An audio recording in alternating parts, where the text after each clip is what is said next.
drafted 8 players on the defensive side, including linebacker Micah Parsons. They also signed 7 defensive players as free agents and hired Dan Quinn as their defensive coordinator. So, Greg, have to ask, have all these moves made the Dallas Cowboys legitimate NFC contenders? They definitely have. When you look at the Dallas Cowboys, there are a couple things that we knew that they were. Offensively, we knew that they could score with anybody and outscore anybody. Defensively, we knew what they were. They were going to give up a ton of points. So what do?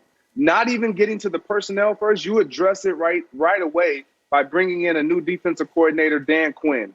A position of where he thrived and he has experience at building a successful defense and getting it to perform at a high level. So I love that start. And then obviously what they were able to do this offseason and then in the draft with LeVar, your guy. So I believe you're now going to be a Dallas Cowboys fan. I know you hate that, but with your guy Parsons being there, I know you're going to be a Dallas Cowboy fan. But you got to think of these two guys, a head coach, and one was just a previous head coach, and Dan Quinn, Mike McCarthy, trying to get that lightning back in the bottle that he had in Green Bay. On the offensive side, he has it rolling. And then you look at defensively what they can potentially be. If this team can be anything close to what they were a couple years ago, this can be a definite contending team in the NFC. It's going to be a challenge. They're going to have to mesh. They got a lot of new pieces and now a lot of new faces. But I believe this scheme that they're going to all be playing fits their personnel a lot better than what we saw on the field and on display last season. Yeah, as much as I love my baby boy, Stick City, Micah Parsons going to this Dallas team, which now I figure I have to cheer for Dallas in a much larger capacity. Sean Lee was on the team as well. He just retired. Shouts out to Sean Lee for a tremendous and brilliant career. But this is still the same Dallas team that we've been looking at until they show us something differently. They have the same amount of weapons on offense that they had last year, G and Rick. Like, I look at this team and I say, can you bring in a few young guys and in their first year as rookies, can they be a catalyst on a defense that really, really needs to step it up and be at a much higher level? I think that they can make this unit better. I think they can make them more respectable. But to put the weight of the success of this team on Dan Quinn and a young group that they're going to try to mesh together to play well on the defensive side of the ball, I don't necessarily subscribe to that just yet. I look at this offense and I say they are going to have to step up and be more of what they haven't been, all right, which is winners in big games. You have to slay the dragon if you want to be the person that's recognized as, the one. And that's what this offense has to transition and do. The offensive line is getting a little older. You're looking at guys like, can Zeke get it back at this point? Or is it going to have to be Pollard that really carries the load at that position? This is a team that needs to run the ball. When you have those positions at receiver, the skill positions, you have a ton of talent. Maybe Lamb steps into a bigger role as in his sophomore year. But I still look at Dallas as a team that has to show that they can get to that level of where they can be considered a contender in the NFC. I don't know that they're a tremendous contender in the NFC East. Why? Because I don't know what we're going to get out of the New York Giants this year. I really don't. I saw them improve. They were inconsistent, but I saw improvement, which means they could be a better team. We saw a Washington football team find itself at the end of this year and end up winning the division, and that could be foreshadowing of years to come in that division.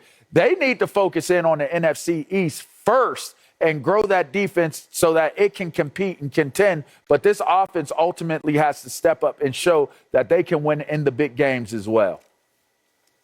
Did Skip come up with this segment? Because he's the only person, or maybe the first person I think of, who would actually immediately go to, "We're back, baby."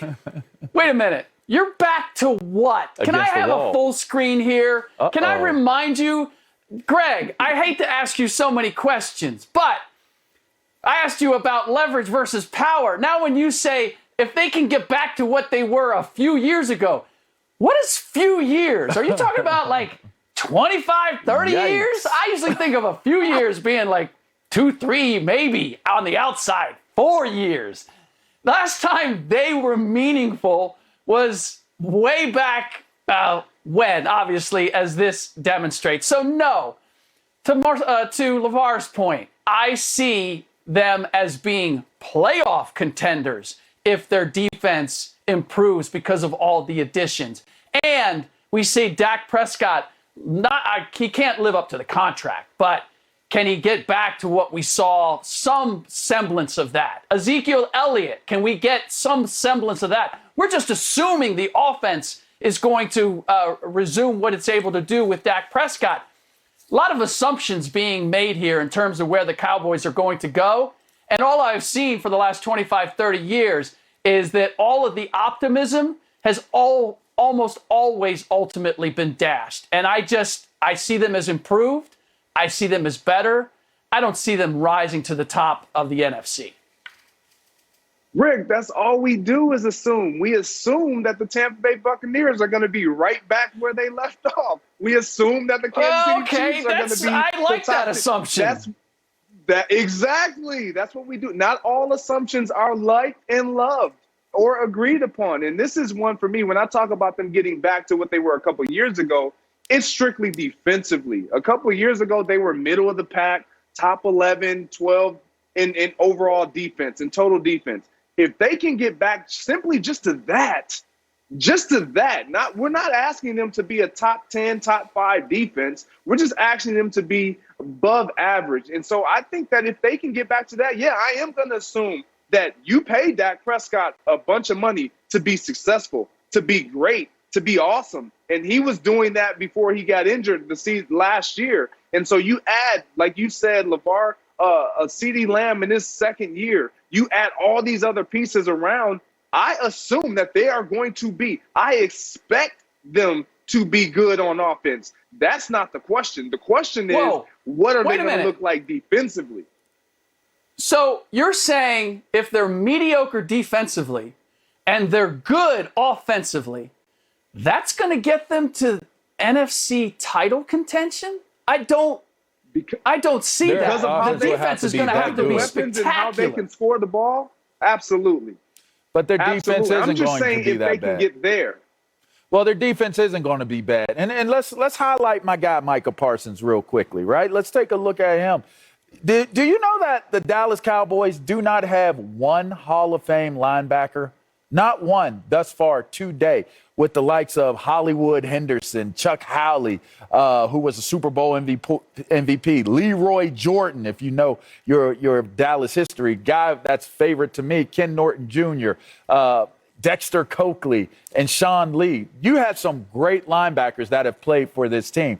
But this Micah Parsons, he's a different breed of person. He's a different human being, different animal. He's all mammal is what he is. He goes down on all fours if need be. If it's a full moon out, you might catch him howling at it. I mean, he's just one of them type of dudes that he could actually go out and catch what he's going to eat with his teeth. Like, that's how I feel about this guy. So that's what you're going to need to change the personality of this defense. You got Jalen Smith, super ridiculous athlete, can move around real well. You got some guys, DeMarcus Lawrence on the ends. Like, they have a team that could actually, with an attitude adjustment and a belief and a nastiness about them, could actually shift and turn the tide of what they could possibly be. Micah Parsons is that type of catalyst player that could come in and change the entire complexity of what your defense is. And keep in mind, Dan Quinn was a part of that Legion of Boom group. It was a part of some really, really cool defenses that saw the likes of like Bobby Wagner and all of those type of guys, KJ Wright. Just some really, really fine football players. I look at this being the type of situation where Dan Quinn with a Micah Parsons turns this into the catalyst of making this a better defense. I love Micah Parsons, but he's literally going to have to be the werewolf in order for this Cowboys team to elevate itself to the point that you guys are talking about. I just don't see it. Well, speaking of werewolves, Anthony Davis, he held it down.